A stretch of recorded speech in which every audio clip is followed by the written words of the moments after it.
iHeart Podcasts. Hear more Gold 101.7 podcasts, playlists, and listen live on the free iHeart app.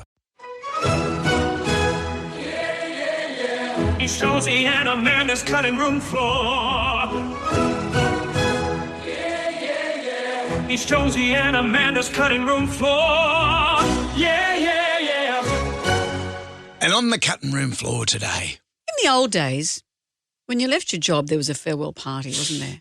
Depends on how you leave the place. Well, that is true. Frog march or farewell party. When you get frog marched out of a building, you don't really get time for farewell. So someone else is carrying a cardboard box with your Hello Kitty Post-it notes in there. And pictures of your family, and that got strewn into the street with your good self.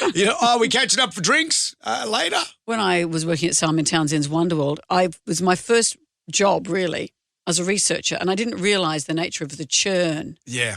People were leaving every week, and every Friday I just thought there was a party with a big bowl of cheesels and cask wine. Mm-hmm. I didn't realise that they were people's farewells. You were seeing Woodrow get chucked out on the street with his troll dolls and chew toys and pictures of Simon.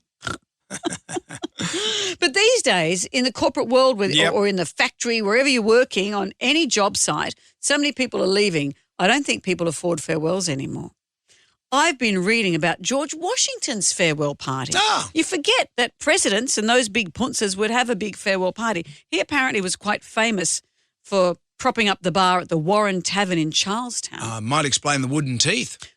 Wouldn't eat. That's right. He had wooden teeth. All his teeth had fallen out and replaced them with wood. He made them himself, though. Did he? Yeah, which shows that he's Did he chop down a cherry tree for his teeth? No. He was just a young fella, and he said, I cannot lie, something and something. And then what's the cherry tree got to do with it? But he chopped down the cherry tree, and he was asked whether he chopped it down. And why had he? Maybe it was for his teeth. No, because he was a kid when he did that. Oh, okay. Yeah. Anyway, let me tell you. It's not like politicians to, deny the truth. Let me tell you what's been happening at his farewell party. Do you want to know? Yeah, sure. Artie Farty had a party. All the farts were there? Tutti Frutti did a beauty. All went out for air. They all ran out for air. No, I'll tell you what happened at his party. Apparently, the bar tab in today's parlance would be worth $15,000. That's quite a lash. Making it one of American history's most impressive and expensive send-offs. So let me tell you what they drank. Yep. At George Washington's 1787 farewell party, attendees consumed 60 bottles of claret, 54 bottles of Madeira. That's sweet, isn't it? Yeah. Oof. 22 bottles of port. Yep.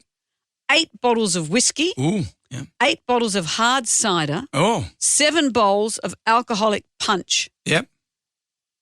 There were only 55 people at that party. No beer? Maybe beer wasn't a big thing then. I thought they would have had more beer.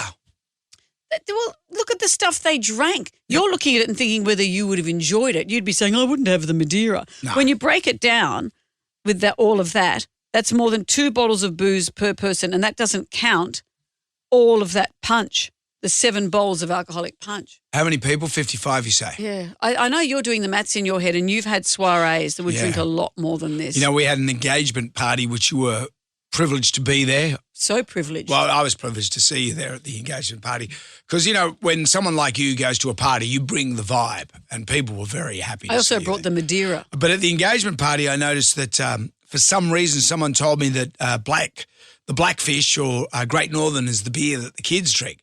So I bought, I think, 4 boxes of Tooheys New 30-can blocks and then, 10 boxes 30 cans of Great Northern. I'm still drinking the stuff now, and that was 3 months ago. Really? That Great Northern's dreadful beer. My kids, I think, drink Great Northern. It's watery Did you buy junk. full strength? No, their full strength is watery junk. I don't know what the matter is. Give me a beer that puts hair on your face, not that stuff that... How much have I had? Remember when Jack went away to our place down the south coast with 5 of his friends? He took a 56-litre keg for 3 days. Yeah. And they emptied it. How many beers is that? A 56-litre keg. I know the old school kegs was you get 80 schooners, have an old school keg. So the 56 litre, and wasn't it that hipster junk beer that he was working for that hipster brewery? No. You could choose what went in it. Yeah, but you could choose largely the beer. the little kids these days, they like that passion fruit beer, you know. You've just said kids these days like that Great Northern. Kids these days. Yeah. You sounding like George Washington. You sound like the world's oldest man. I'm going to fix me up some teeth Why don't you go and whittle some teeth? out of a cherry tree that I did not chop down. Goodbye. Okay, kids, that's it for today. Come back tomorrow for more of Jonesy and Amanda's Cutting Room Floor.